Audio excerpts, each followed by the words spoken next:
Jangan lupa di like, komen dan subscribe ya agar channel ini terus berkembang. Bab 3101, seseorang telah kesini. Dev sangat gembira saat melihat penyusuci telah membunuh monster itu dan bahkan memasukkan ramuan binatang itu ke dalam mulutnya. Dia tidak menyangka penyusuci akan menjadi begitu kuat di lautan tinta ini. Saat dia menjinakkan kura-kura suci ini, dia tidak merasakannya. Tuan Dev, penyusuci yang Anda jinakkan benar-benar kuat. Monster itu tampaknya cukup kuat sekarang, tetapi ia langsung dibunuh oleh penyusuci dan bahkan mengeluarkan pil binatang untuk Anda. Saat Ji Yun melihat ini, dia berkata dengan iri. Aku tidak menyangka penyusuci ini begitu kuat. Dev tampak bahagia, lalu mengeluarkan ramuan binatang dari mulut kura-kura suci. Dev mengeluarkan beberapa ramuan spiritual dari cincin penyimpanan dan memberikannya kepada penyusuci. Kura-kura suci itu meraung puas. Dev dan yang lainnya kemudian membiarkan penyusuci membawa mereka dan langsung menuju pulau. Saat mereka semakin dekat ke pulau tersebut, mereka menemukan banyak sekali puing-puing yang mengapung di laut sekitar pulau tersebut. Terlihat jelas bahwa sebuah kapal spiritual telah tenggelam kembali. Dan di antara puing-puing tersebut, ada lebih dari selusin mayat yang mengapung di laut, yang terlihat agak menakutkan. Melihat pemandangan ini, wajah Ji Yun mulai terlihat jelek, dan matanya penuh kekhawatiran. Dia takut kalau ini adalah perahu spiritual yang ditumpangi ayahnya, dan ayahnya ada di antara mayat-mayat ini. Dev melihat kekhawatiran Ji Yun, jadi dia menghiburnya. Ada banyak orang yang menaiki kapal spiritual di lautan tinta ini. Selain itu, banyak juga kapal spiritual yang lewat. Mungkin bukan ayahmu dan yang lainnya. Kita bisa melihat mayat-mayat itu untuk melihat apakah ada anggota sekte Feitianmu. Ji Yun mengangguk, dan Dev kemudian memerintahkan penyusuci untuk menuju ke puing-puing yang mengambang itu. Setelah mendekati mayat, Ji Yun dengan hati-hati mengidentifikasinya. Karena jenazahnya terendam air laut dan tampak bengkak, sulit dikenali. Namun, Ji Yun tetap memastikan identitas mayat tersebut melalui pakaian dan aksesorisnya. Ini adalah murid dari sekte Feitian kami. Pakaian dan gelang unik di pergelangan tangan mereka adalah milik sekte Feitian kami. Kata Ji Yun dengan suara gemetar. Jangan khawatir, mari kita periksa semua mayat untuk melihat apakah ayahmu ada di sana. Jika tidak, mungkin mereka telah melarikan diri ke pulau. Ini sangat dekat dengan pulau. Sekalipun kapalnya tenggelam di sini, masih ada peluang untuk melarikan diri ke pulau itu. Dev menghibur Ji Yun dan menyuruhnya untuk tidak khawatir. Mereka mulai mengidentifikasi mayat-mayat itu satu persatu, dan menemukan bahwa mayat-mayat ini semuanya adalah anggota sekte Feitian. Tampak jelas bahwa kapal spiritual yang tenggelam inilah yang ditunggangi oleh sekte Feitian. Tapi satu-satunya hal yang patut dirayakan adalah ayah Ji Yun tidak termasuk di antara mayat-mayat ini, yang memberi Ji Yun secercah harapan. Ayo pergi ke pulau dulu. Ketika Dev melihat ayah Ji Yun tidak ada di antara mayat-mayat itu, dia diam-diam menghela nafas lega dan memutuskan untuk pergi ke pulau untuk melihatnya.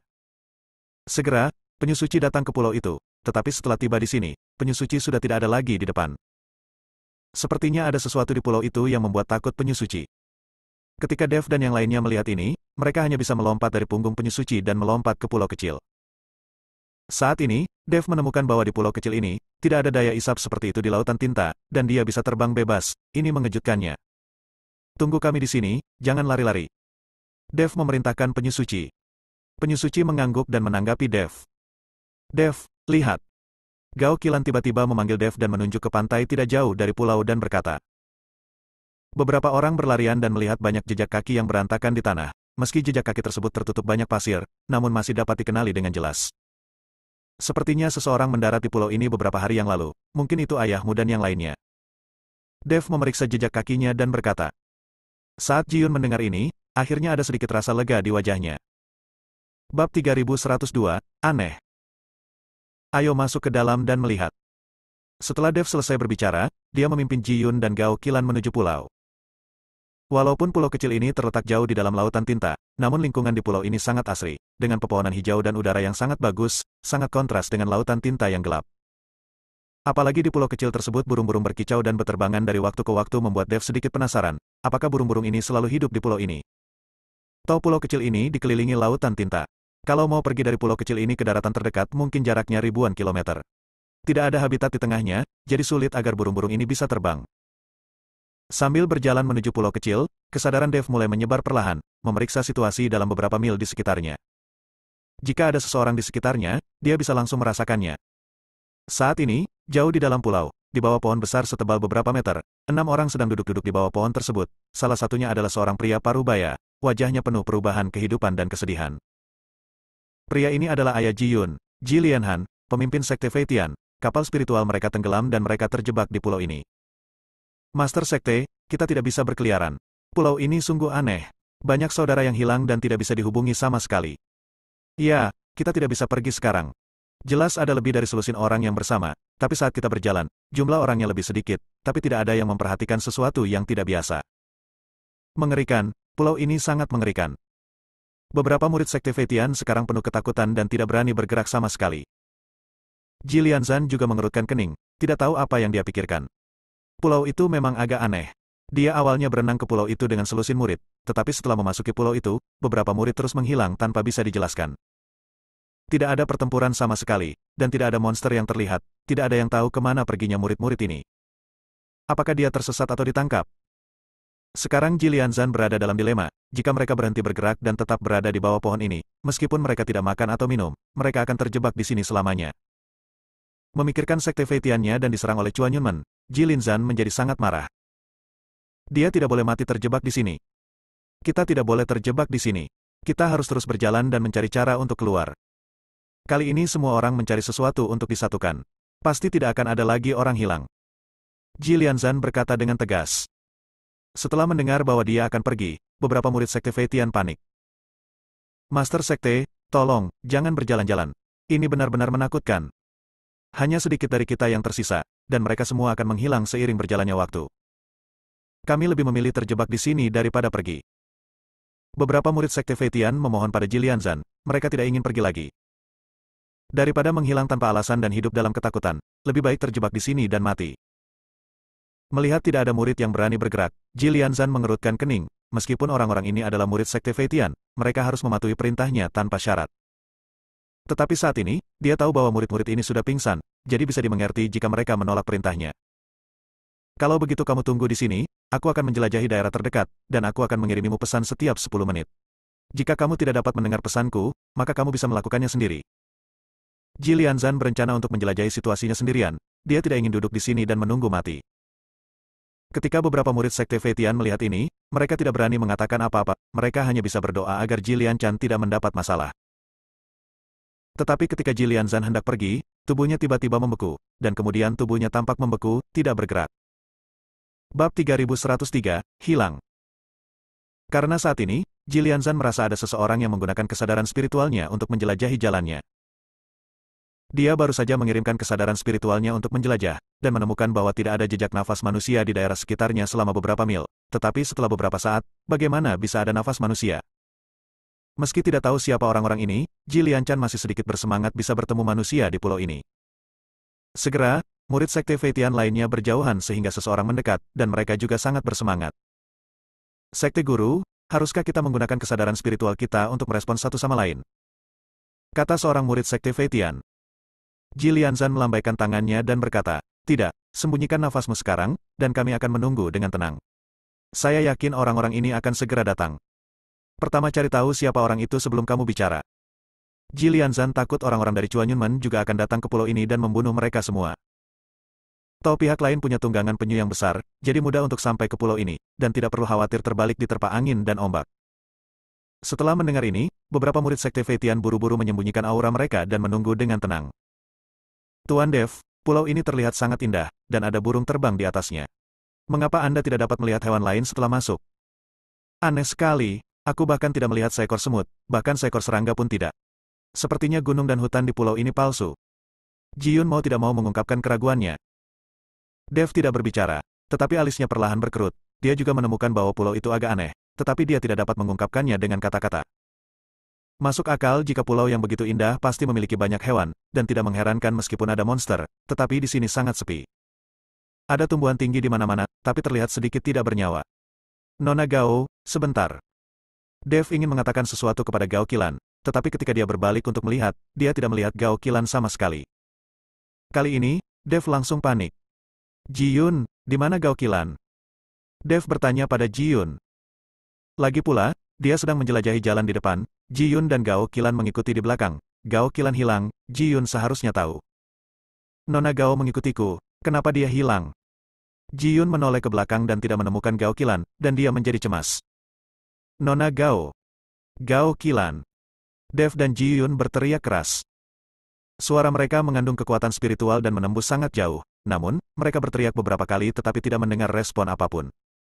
Bagaimana ini bisa terjadi? Apakah Nona Gao tiba-tiba menghilang?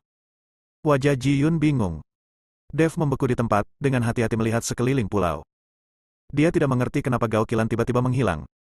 Jika dia tersesat, dia pasti akan mendengar teriakan itu.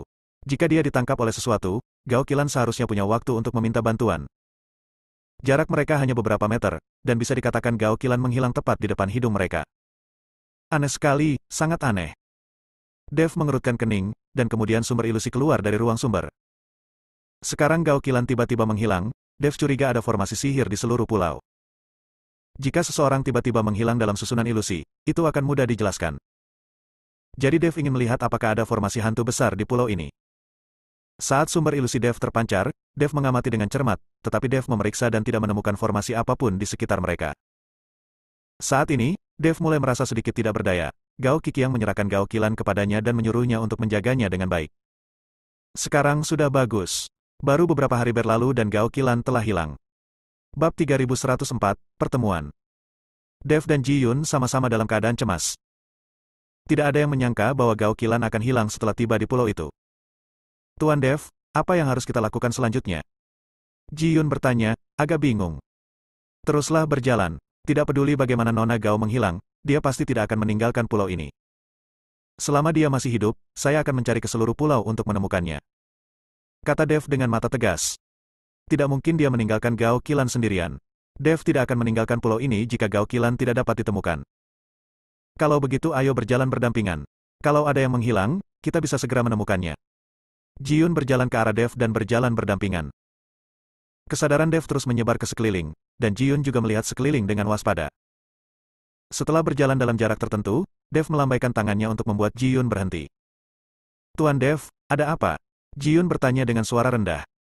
Ada orang di sini. Meski mereka sengaja menyembunyikan auranya, saya tetap mendeteksinya. Kata Dev. Kamu sengaja menyembunyikan kehadiranmu. Apakah kamu menemukan kami? Ji Yun tertegun dan berkata. Kita pasti sudah ketahuan. Kesadaranku belum hilang sekarang, mereka seharusnya merasakannya. Kami belum tahu apakah pihak lain itu musuh atau teman, jadi kami harus mendekat secara diam-diam dan menyembunyikan aura kami. Dev memperingatkan. Aku mengerti. Ji Yun juga menyembunyikan auranya. Pada saat ini, Ji Lianzan, yang berada di bawah pohon besar, menemukan bahwa kesadaran spiritual telah menghilang, dan mulai memberitahu beberapa murid Sekte Feitian untuk berhati-hati. Dev dan Ji Yun perlahan mendekat, dan segera menemukan Ji Lianzan dan yang lainnya di bawah pohon besar. Namun, karena dedaunan yang lebat, mustahil untuk melihat siapa pihak lainnya, namun jumlah pihak lainnya masih dapat dibedakan secara samar. Karena kedua belah pihak memiliki aura tersembunyi, tidak ada yang tahu identitas satu sama lain. Ji Yun, apakah Sekte Feitianmu memiliki cara khusus untuk mengidentifikasi orang? Cari tahu apakah orang-orang itu berasal dari Sekte Feitianmu. Dev takut salah paham, jadi dia ingin Ji Yun mengetahui identitas pihak lain terlebih dahulu. Jika mereka berasal dari Sekte Feitian, maka mereka tidak perlu terlalu berhati-hati. Ya, kata Ji Yun sambil mengeluarkan labu emas kecil dari tangannya. Labu kecil itu hanya seukuran ibu jari, dengan 3 lubang di atasnya. Saya melihat Ji Yun memasukkan labu kecil ke mulutnya, menekan 3 lubang kecil secara berurutan, dan meniup labu kecil itu. Ada suara yang dalam seperti binatang yang keluar dari labu kecil. Setelah meniup 3 kali, Ji Yun berhenti dan diam-diam mengamati pihak lain. Jika pihak lain dapat membedakan suara ini, itu pasti seseorang dari Sekte Feitian. Ketika Ji Lianzan mendengar suara ini, dia tertegun sejenak, dan kemudian wajahnya menunjukkan kegembiraan, dan aura di tubuhnya tidak lagi tersembunyi, dan dia berteriak dengan keras, Yuner, apakah itu kamu? Apakah itu kamu? Suara Ji Lianzan langsung sampai ke telinga Ji Yun. Saat mendengar suara ayahnya, Ji Yun begitu gembira hingga seluruh tubuhnya sedikit gemetar. Ayah, ayah! Ji Yun berteriak dan berlari menuju Ji Lianzan. Setelah melewati rerumputan dan pepohonan yang lebat, Ji Yun akhirnya melihat ayahnya. Melihat perubahan hidup di wajah Ji Lianzan, mata Ji Yun langsung menjadi lembab. Ayah dan anak itu berpelukan erat, dan Dev pun mengikutinya. Dia tampak sangat senang melihat ayah dan anak itu bersatu kembali. Yuner, bagaimana kamu bisa datang ke pulau ini? Ji Lianzan sangat penasaran mengapa Ji Yun datang ke sini ketika dia berada jauh di utara. Apalagi belum banyak orang yang mengetahui tentang pulau kecil ini. Jika kapal spiritual mereka tidak dihancurkan dan terapung di sini, mustahil menemukan pulau aneh ini. Saya mendengar dari Penatua Si bahwa Anda membawa orang ke Mohai untuk membalas dendam pada Chuan Yunmen. Saya sangat khawatir, jadi saya mengikuti Tuan Dev untuk mencarinya. Kemudian, saya mendengar bahwa Anda berada di perahu spiritual yang tenggelam saat mengejar orang-orang dari Chuan Yunmen di laut. Saya menjadi semakin khawatir, jadi saya naik ke perahu spiritual dan datang untuk mencari Anda. Ji Yun memberitahu Ji Lianzan apa yang sebenarnya terjadi.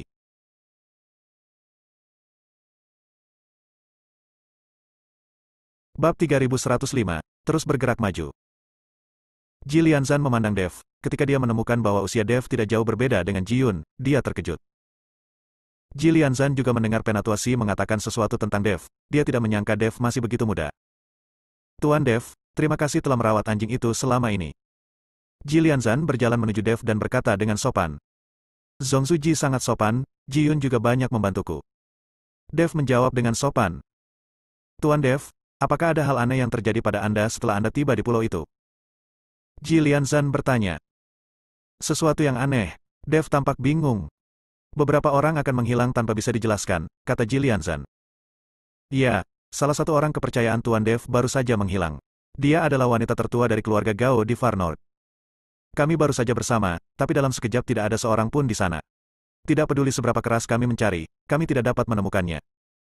Ketika Ji Yun mendengar ini, dia buru-buru berkata tanpa menunggu Dev berbicara. Pemimpin Sekte Ji, apakah ini juga terjadi padamu? Dev bertanya. Ji Lianzan mengangguk, awalnya ada lebih dari selusin dari kita, tapi sekarang beberapa dari mereka telah menghilang tanpa bisa dijelaskan, dan hanya sedikit dari kita yang tersisa. Dari sudut pandang ini, pulau ini sungguh aneh. Saya pikir ada susunan ajaib di pulau ini, tetapi ketika saya mencobanya, ternyata tidak ada. Dev sedikit terkejut saat mendengar beberapa Ji Lianzan dan yang lainnya hilang. Ini bukan formasi hantu. Jika itu adalah formasi hantu, saya akan menemukannya. Orang-orang itu menghilang begitu saja dan sepertinya mereka tidak ditangkap. Saya menduga pulau ini adalah susunan teleportasi atau celah ruang dan waktu. Orang-orang yang hilang pergi ke tempat lain melalui susunan teleportasi atau celah ruang dan waktu. Ji Lianchan mengungkapkan tebakannya. Itu sangat mungkin. Dev juga setuju. Untuk hal-hal seperti hilangnya mendadak ini, selain susunan teleportasi dan retakan ruang waktu, tidak ada cara lain untuk mencapainya. Lalu apa yang harus kita lakukan selanjutnya? Ji Yun bertanya. Itu adalah berkah, bukan kutukan. Kamu tidak bisa menghindari kutukan. Sekarang kamu sudah sampai di pulau ini, ayo terus berjalan. Dev tidak bisa berhenti menunggu, tidak peduli apakah Gao Qilan dipindahkan ke tempat lain, Dev akan menemukan rahasia pulau ini. Tidak ada cara lain untuk menunggu di sini. Kita hanya bisa terus berjalan. Ji Lianzan juga setuju dengan pendekatan Dev, dan dia tidak ingin menunggu di sini lebih lama lagi. Karena semua orang memilih untuk terus berjalan, Dev menggambar beberapa mantra dan meminta semua orang untuk memakainya sendiri. Dengan cara ini, jika seseorang menghilang begitu saja, Dev dapat menggunakan mantranya untuk menentukan lokasinya. Dengan jimat ini, para murid Sekte Feitian merasa lebih nyaman. Saya tidak menyangka Tuan Dev, di usia yang begitu muda, benar-benar bisa melakukan mantra sihir. Ji Lianzan menghela nafas. Lagi pula, di dunia para dewa dan manusia, tidak banyak ahli mantra. Jika tidak, beberapa slip giok mantra tidak akan begitu mahal. Bahkan slip giok transmisi suara yang paling umum pun tidak terjangkau oleh orang biasa. Ayah, kamu belum sepenuhnya melihat kekuatan magis Tuan Dev. Dia maha kuasa. Ji Yun sangat mengagumi Dev. Saat Dev dan rombongannya menuju ke kedalaman pulau, kapal roh besar yang mereka tumpangi juga dibawa ke pulau oleh penyu suci. Melihat pulau kecil di depan mereka, semua orang merasa sangat terkejut dan terkejut. Terutama para staf di kapal spiritual. Mereka telah berlayar di Laut Hitam selama bertahun-tahun, tetapi mereka tidak pernah tahu bahwa ada pulau di sini. Melihat pulau dengan deretan pepohonan di depan mereka, banyak biksu melompat dari perahu spiritual dan pergi ke pulau itu. Ada juga beberapa biksu pemalu yang memilih untuk tetap berada di kapal roh karena mereka takut akan bahaya apapun di pulau itu. Ye Fengqing memerintahkan staf untuk memperbaiki perahu roh dengan cepat, dan dia juga pergi ke pulau itu. Bab 3106, Altar. Kemudian Zhou Tai memimpin orang-orang ke pulau itu, dan hantu gunung iblis tua juga datang ke pulau itu. Beberapa biksu tinggal di pantai, sementara lebih banyak biksu berjalan menuju hutan lebat di pulau. Orang-orang ini berharap menemukan peluang di pulau ini dan mendapatkan harta karun. Karena kebanyakan dari mereka adalah kultivator biasa, mereka tidak membentuk tim, melainkan berjalan ke kedalaman pulau berdua atau bertiga. Ketika orang-orang ini semakin dalam, beberapa orang mulai menghilang secara misterius, tetapi tidak ada perhatian yang diberikan kepada mereka. Lagi pula, mereka tidak mengenal satu sama lain. Apalagi mereka juga curiga ada yang sengaja mempermainkan mereka, mencoba menakut-nakuti mereka agar bisa memonopoli harta karun di pulau ini. Dev dan yang lainnya telah mencapai kedalaman pulau saat ini. Pohon-pohon yang menjulang tinggi menghalangi cahaya, membuat hutan menjadi gelap. Tuan Dev, lihat. Ji Yun tiba-tiba berteriak. Dev dan yang lainnya berhenti, lalu melihat ke arah yang ditunjuk Ji Yun, dan menemukan ada sebuah altar yang terbuat dari batu di tengah pulau. Mengapa ada altar di sini? Kelihatannya sangat kumuh. Pasti ada yang sudah lama berada di sini. Jilianzan melihat ke altar tidak jauh dari sana dan berkata, "Ayo pergi dan lihat, semuanya, hati-hati." Dev memimpin semua orang menuju altar. Altar ini tingginya hanya beberapa meter dan ditumbuhi ilalang, hanya terlihat terbuat dari batu, terlihat sangat sederhana. Dan di sekitar altar, ada lorong menuju puncak altar. Di ketinggian hanya beberapa meter, Dev dan yang lainnya bisa memanjat hanya dengan satu lompatan. Tepat ketika Ji Yun hendak melompat dan mencapai puncak altar, Dev menghentikan Ji Yun. "Jangan gegabah, ayo naik tangga dulu." Dev tidak membiarkan Ji Yun langsung melompat. Karena masih belum diketahui apakah altar tersebut memiliki mekanisme atau berbahaya, jadi Dev tidak akan membiarkan Ji Yun gegabah. Altar ini kelihatannya agak aneh. Siapa yang akan membangun altar di pulau kecil yang jauh dari daratan ini? Jilianzan menyipitkan matanya dan berkata dengan bingung. Meski altar ini sederhana, namun rasanya aneh dibangun di pulau kecil ini. "Ayo naik satu persatu. Aku naik dulu. Kalau tidak ada masalah, kamu naik. Dan kamu harus naik sepanjang tempat aku melangkah." Dev juga merasa bahwa pulau tak berpenghuni ini tiba-tiba memiliki sebuah altar, yang sangat aneh. "Tuan Dev, tidak baik bagi Anda mengambil risiko dalam hal seperti ini. Saya akan mengirim murid dulu." Jilianzan menghentikan Dev, lalu memandang murid Sekte Feitian dan berkata, "Naik, hati-hati." Ya, murid Sekte Feitian menaiki tangga selangkah demi selangkah. Semua orang menahan napas dan bersiap menghadapi keadaan darurat kapan saja. Murid Sekte Feitian juga sangat ketakutan. Tetapi bahkan ketika saya pergi ke puncak altar, tidak ada gerakan di seluruh altar. "Apa yang ada di altar?" Jilianzan bertanya pada murid yang datang. Tetapi murid itu, seolah-olah dia bodoh, menatap ke tengah altar, seolah dia melihat sesuatu yang mengejutkannya. Ketika Dev melihat ini, dia berlari dengan cepat. Jilianzan dan Ji Yun juga mengejar mereka bersama murid-murid mereka. Namun begitu Dev melangkah ke atas altar, tiba-tiba ia merasakan aroma monster di sekelilingnya. Hutan yang semula kosong, bahkan tidak ada seekor semut pun, tiba-tiba merasakan gelombang aroma monster yang menakutkan. Ini terlalu aneh. Dev tidak tahu dari mana nafas monster-monster ini berasal. Lagi pula, tidak ada monster sama sekali di sekitar mereka. Setelah menaiki altar, Dev dan yang lainnya juga tercengang.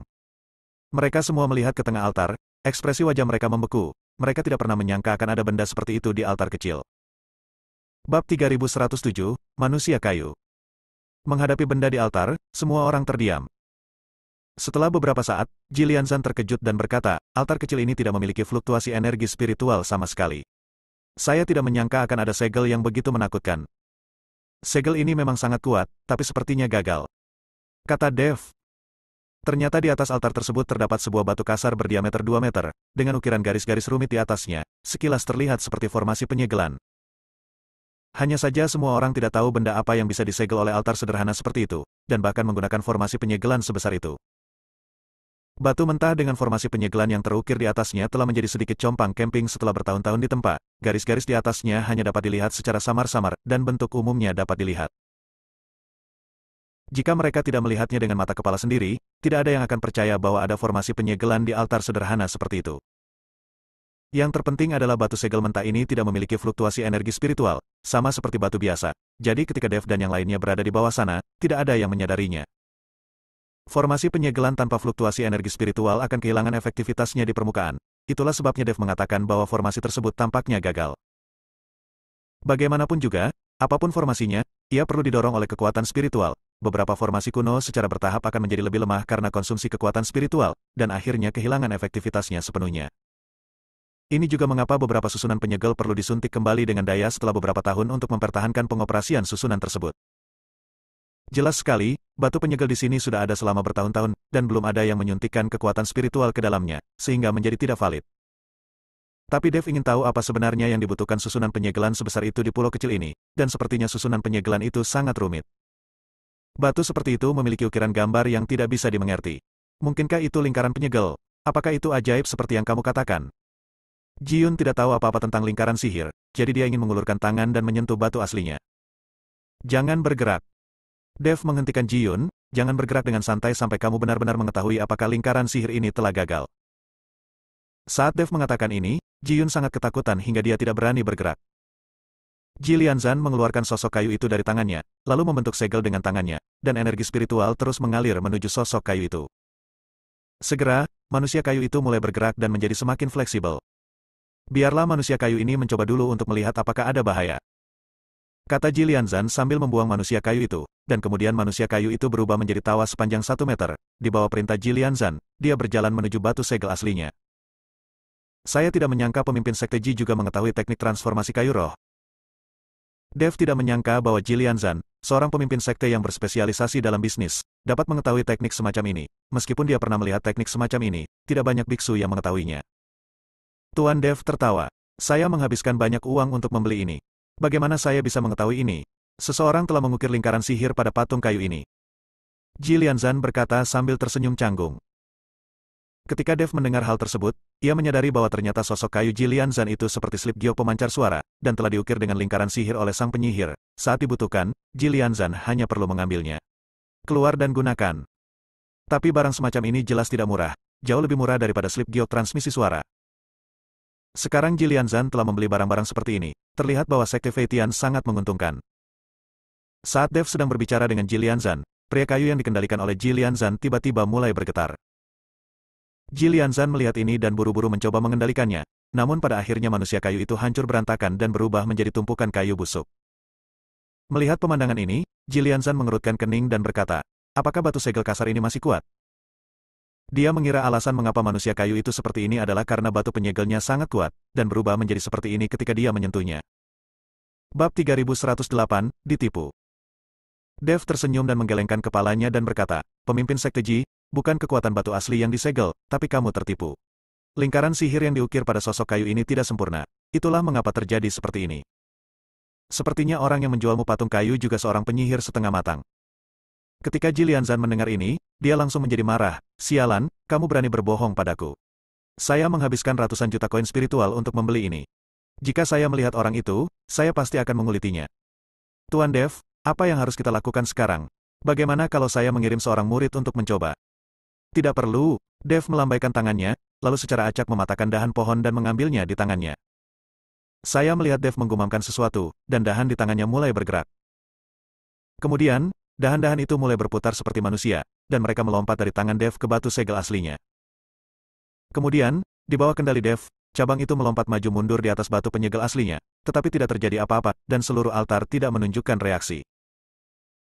Melihat metode Dev, Jilianzan dipenuhi dengan kekaguman. Tidak peduli apa kekuatan Dev, dengan metode beda Dev, jika dia berbisnis di dunia dewa dan manusia, dia pasti akan menghasilkan banyak uang. Hanya saja Dev di sini bukan untuk mencari uang di dunia para dewa dan manusia, dia tidak bernostalgia dengan uang. Seharusnya formasi penyegelan sudah habis. Tidak ada masalah. Dev melambaikan tangannya, dan dahan itu langsung berubah menjadi bubuk. Menurutku tidak ada masalah. Bagaimana bisa ada lingkaran sihir tanpa fluktuasi spiritual? Melihat kerusakan pada batu aslinya, pasti sudah ada di sini selama ribuan tahun, kan? Kata Jiyun sambil berjalan dan membelai batu segel aslinya, tidak terjadi apa-apa. Melihat Jiyun melangkah maju dan menyentuh batu penyegel asli tanpa masalah, Dev dapat yakin bahwa formasi penyegelan memang tidak efektif. Jika tidak, untuk melindungi segel dan dihancurkan oleh orang lain, formasi segel akan disertai dengan formasi serangan, selama ada yang menyentuh atau dengan sengaja merusaknya, dan formasi serangan diaktifkan, orang akan terluka. Ini juga alasan mengapa Dev tidak membiarkan Jiyun menyentuh batu segel aslinya. Sepertinya ini adalah altar yang ditinggalkan dan tidak ada gunanya sama sekali. Jilianzan berkata sedikit kecewa. Di tempat seperti ini, ketika menemukan altar seperti ini, semua orang ingin mendapatkan harta karun, tapi sekarang sepertinya ini adalah altar yang sudah lama ditinggalkan. Sepertinya kita tidak ingin membuang waktu lagi di sini, kita perlu pergi ke tempat lain untuk melihatnya. Dev melihat sekeliling dan melihat tidak ada apapun di altar sederhana itu, jadi dia pergi dengan keras. Tetapi pada saat ini, Jiyun, yang sedang menyentuh batu segel asli dengan satu tangan, tiba-tiba menyuntikkan energi spiritual ke dalam batu segel asli. Bus! Tindakan Jiyunlah yang menyebabkan batu penyegel mulai bergetar seketika, dan kemudian kekuatan besar menghempaskan Jiyun. Yuner! Melihat ini, Jilianzan melompat dan menangkap Jiyun. Saat ini, wajah Jiyun sangat jelek, dan ekspresinya terlihat sedikit menyakitkan. Kamu tidak apa-apa. Dev memandang Jiyun dan bertanya. Tidak ada yang serius. Kekuatan yang keluar dari batu tadi begitu kuat. Jiyun berkata dengan rasa takut yang masih ada. Sepertinya formasi penyegelan ini tidak gagal, dan terlihat sangat kuat. Alasan kenapa kita tidak bisa merasakan fluktuasi kekuatan spiritual dan terlihat seperti batu biasa adalah karena orang yang mengatur formasi ini melakukan ini dengan sengaja. Titik petik 2. Dengan cara ini, tidak ada yang akan peduli dengan batu biasa. Ini juga bisa dianggap sebagai semacam perlindungan metode pertempuran. Tuan, kamu benar-benar seorang master. Dev tidak bisa tidak mengagumi orang-orang yang mengatur formasi. Formasi penyegelan ini dikerahkan di sini. Mungkinkah ada monster dan monster yang sangat menakutkan yang ditekan di bawah altar ini? Jika tidak, mengapa harus bersusah payah seperti itu? Ji Lianzan melihat ke arah batu kasar penyegel yang bersinar dengan cahaya redup dan berkata. Bab 3109, Tebakan yang Berani. Sekarang Ji Yun telah mengaktifkan formasi penyegelan ini secara tidak sengaja. Fluktuasi kekuatan spiritual di seluruh batu penyegel sangat jelas. Mungkin setelah mereka pergi, batu segel kasar akan kembali ke status quo, tetapi sekarang batu segel kasar memancarkan fluktuasi energi spiritual dan bersinar terang. Saya juga tertarik dengan apa yang disegel di bawah altar ini. Formasi penyegelan yang sangat kuat, jika tidak menyegel beberapa monster dan pembudidaya iblis, maka itu mungkin. Ketika Dev mengatakan ini, dia tiba-tiba berhenti dan wajahnya menjadi sedikit jelek. Tuan Dev, apa yang mungkin? Ji Yun bertanya dengan bingung. Tanpa mengucapkan sepatah kata pun, Dev tiba-tiba lepas landas ke udara. Penerbangannya di pulau itu tidak akan terpengaruh, jadi Dev naik ke udara dan mengabaikan seluruh pulau. Beberapa menit kemudian, Dev perlahan jatuh, ekspresinya semakin serius. Mungkin saja ini hanyalah mata dari susunan penyegel, dan seluruh pulau ini adalah susunan penyegel yang sebenarnya. Hal-hal yang perlu disegel ada di bawah pulau ini. Dev mengungkapkan tebakannya. Mendengar hal itu Ji Yun langsung terpana. Kalian pasti tahu kalau pulau kecil ini meski disebut pulau kecil, namun luasnya puluhan ribu kilometer persegi. Bagaimana bisa pulau sebesar itu bisa menjadi formasi segel? Jika demikian, siapa yang bisa membentuk formasi sebesar itu? Daluo Jinxian yang turun dari surga ke bumi. Ji Lianzan juga terkejut dengan tebakan Dev. Dia dengan cepat menggelengkan kepalanya dan berkata, Tuan Dev, tebakan Anda terlalu berani. Tidak mungkin. Bagaimana seseorang bisa memasang susunan segel sebesar itu, dan segel sebesar itu? Bukankah terlalu menakutkan untuk mencoba menyegel sesuatu dalam formasi besar? Mungkin aku terlalu memikirkannya. Melihat ekspresi ngeri Ji Yun dan Ji Lianzan, Dev buru-buru tersenyum dan berkata. Sekarang Dev tidak yakin, tapi dia selalu merasa pulau ini sangat aneh, dan tiba-tiba muncul altar. Seluruh pulau penuh dengan keanehan, yang membuat Dev harus berpikir liar. Tuan Dev, apa yang harus kita lakukan selanjutnya? Apakah kita akan membuka segel ini? Mungkin yang kita tekan bukanlah monster, tapi semacam roh senjata.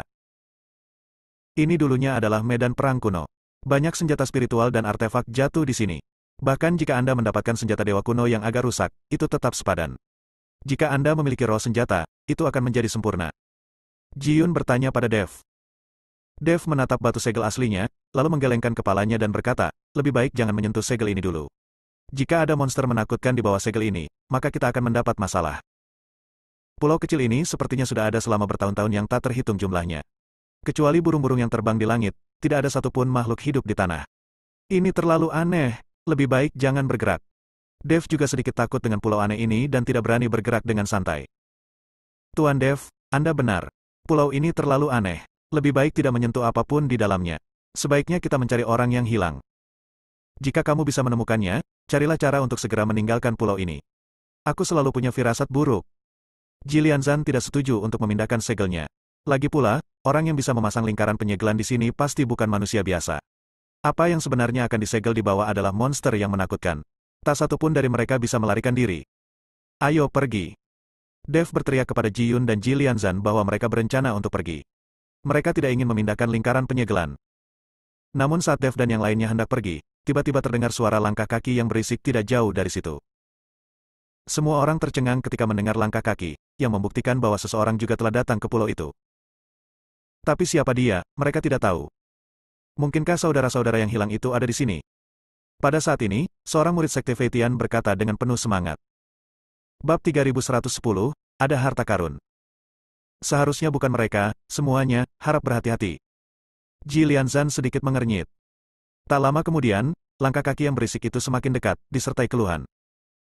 Tempat apa ini? Penuh dengan pepohonan hijau dan lingkungannya sangat bagus, tapi tidak ada satupun benda mati yang hidup.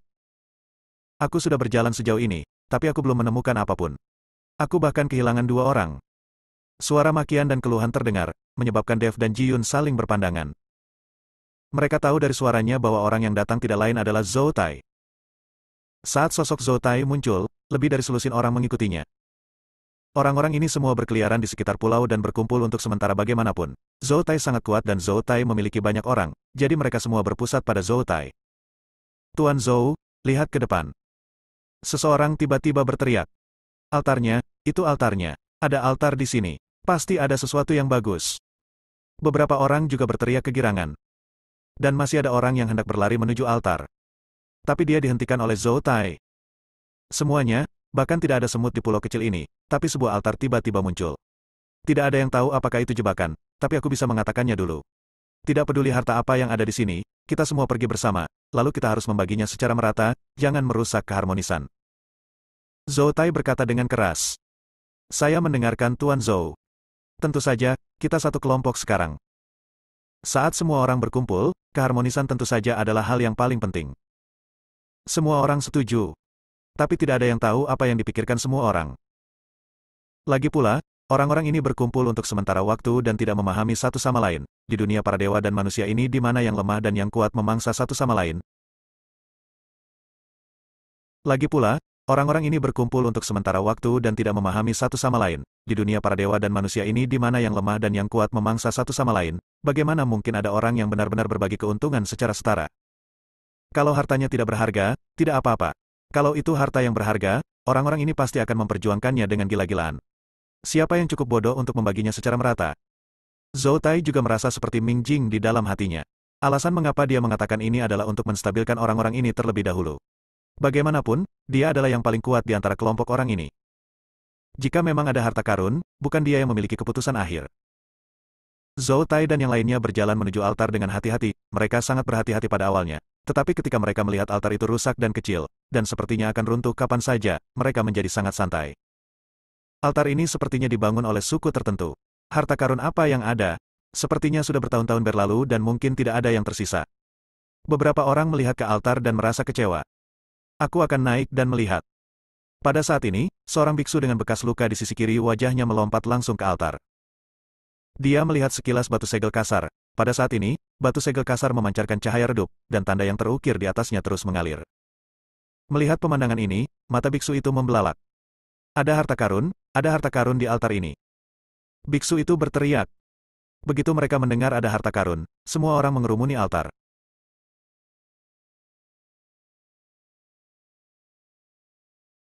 Ketika mereka melihat batu penyegel yang asli, wajah mereka sangat terkejut. Tidak ada yang menyangka bahwa altar yang rusak seperti itu akan memiliki batu seperti itu. Hanya saja orang-orang ini tidak memiliki formasi sihir apapun, jadi mereka tidak tahu rune apa yang terukir di batu aslinya. Batu ini sekilas tampak seperti harta karun. Apa yang diukir di atasnya? Seseorang sangat penasaran dan mau tidak mau mengulurkan tangan dan menyentuhnya.